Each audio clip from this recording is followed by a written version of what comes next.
The moment he turned onto the long gravel driveway leading to his father's farm, something felt undeniably wrong. The land that once greeted him with familiar warmth now held an unsettling stillness, as if the trees, the fields, and even the wind were warning him to turn back. As his car rolled closer to the entrance, two security guards stepped forward in perfect unison, their rigid posture signaling that his arrival wasn't just unexpected, it was unwanted. They stood at the gate with the kind of confidence that belonged to people who believed they had the right to decide who was allowed and who wasn't. Their eyes scanned him with a cold, practiced judgment. This kind stripped away identity, reducing a person to assumptions. Without a word exchanged, without even asking who he was, their message was clear. He wasn't welcome. This was his father's land, property owned by his family long before the surrounding neighborhood existed. Yet he was being treated like an intruder, a threat, someone who deserved to be kept out. The silent hostility radiating from their stance made one thing painfully obvious. This wasn't about rules. It was about him. And the question that echoed through his mind was simple. How can someone be banned from the very land that shaped their entire childhood? Viewers are urged to watch until the end. Wait a second. Let us know where you're watching from in the comments, and make sure to subscribe for more powerful and inspiring stories just like this one. His father's farm had always been a cornerstone of the family's history. It wasn't just land, it was legacy. The weathered barn, the aging tractor tracks, the grove of pecan trees planted by his grandfather's hands decades earlier. Each part of the property held memories of hard work, sacrifice, and pride. Childhood summers spent running barefoot through tall grass, the smell of cut hay in the air, and evenings watching the sun dip behind the fields made the farm feel like the safest place he knew. But things around the property had changed. Over the years, new housing developments crept closer, replacing open land with polished streets, identical houses, manicured lawns, and a strict HOA that controlled everything within its boundaries.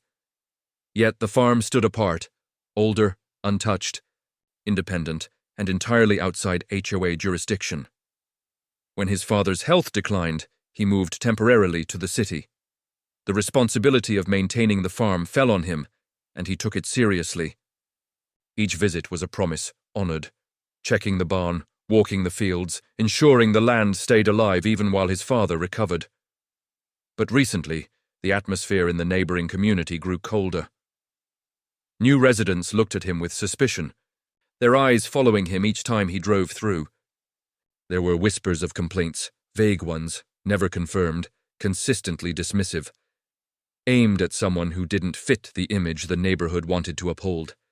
Still, he never imagined those attitudes would cross the property line. The farm had always been a sanctuary, a piece of heritage, untouched by prejudice. But on that day, standing at the gate, he realized the sanctuary he trusted could be invaded without warning. As his car came to a stop, the guards didn't shift or soften. Their presence hardened further, as if they had been trained to block him specifically. One of them held a clipboard filled with forms and printed notices, but none of them seemed relevant to the land in front of them. It was merely a prop, a justification waiting to be used. The guards didn't ask for his name. They didn't request identification. They didn't ask why he was there. Their assumptions had already filled in the answers. From the moment they saw him, they treated him as though he had no business approaching the property at all. One guard glanced at the clipboard, then back at him, with an expression that wasn't confusion. It was certainty.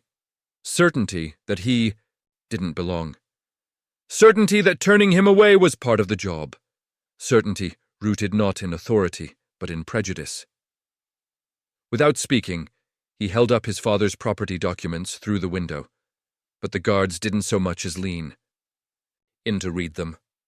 Their eyes lifted and drifted past him dismissively, as though the papers meant nothing. The refusal wasn't about legality. It was about power. A power they believed they had over someone who looked like him. He looked past the gate, toward the fields that had shaped his childhood. Something wasn't right. The barn door hung open, swaying slightly in the wind. The grass near the tool shed was trampled, suggesting someone had been there recently. The property looked disturbed, but the guards did not explain and blocked any attempt to find out. Standing a few yards away on her porch was a neighbor he recognized, a woman who consistently watched him with thinly veiled hostility over the years. She wore an expression that didn't match concern, it matched satisfaction. Her posture suggested she knew exactly why the guards were there. The slight tilt of her head, the crossed arms, and the way her gaze lingered on him told a silent story. She was the one who made the complaint. She didn't need to speak to convey her message. She had the guards do that for her.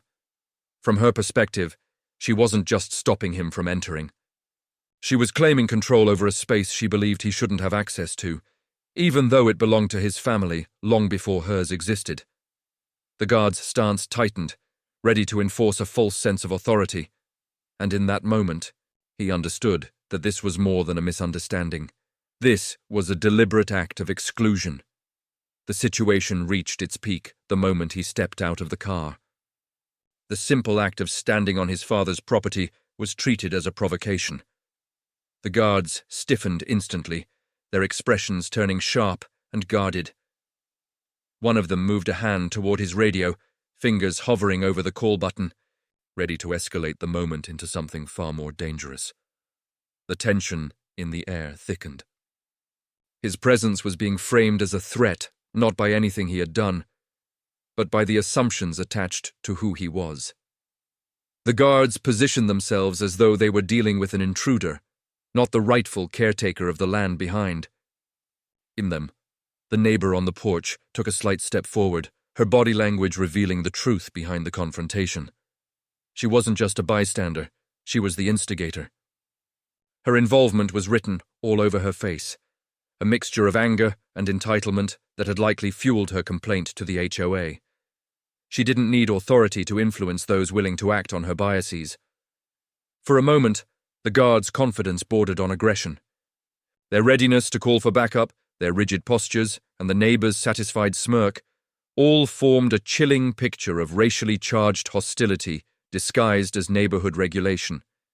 And in that heated moment, one undeniable truth came into focus. This wasn't about property. This wasn't about rules. This wasn't about safety. It was about keeping him away from something his family had built, protected, and cherished for generations, simply because of the color of his skin.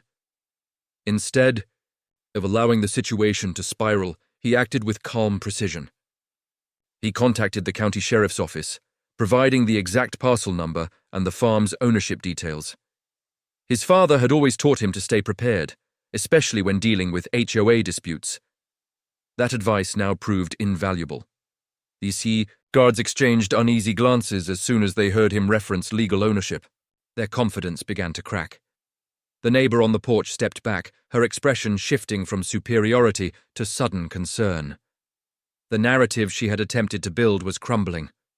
When the sheriff arrived, the truth unraveled quickly. Records confirmed the farm was entirely outside the HOA's authority. The guards had no jurisdiction on the property. Their enforced blockade was not only baseless, it was illegal. The sheriff ordered them to leave immediately. Further inspection of the farm revealed signs of tampering, tools moved, soil disturbed, and storage areas left ajar. Someone had clearly entered the property without permission. Blocking him from entering had been a way to hide those violations or delay their discovery. He strolled through the fields, absorbing the reality of what had transpired. The land that carried generations of his family's blood and labor had nearly been taken from him. Not through legal means, but through prejudice masked as regulation. The incident left him with a haunting understanding. Racism doesn't always appear as outright hatred. Sometimes it wears uniforms, sometimes it hides behind rule books, sometimes it's disguised as concern. And the final thought that lingered long after he left the property was simple yet powerful. How many more families will be pushed away from their own history before real change begins? Where are you watching from? Let me know your country and city in the comments. And if this story moved you, don't forget to like, share, and subscribe for more powerful real-life stories. Take care.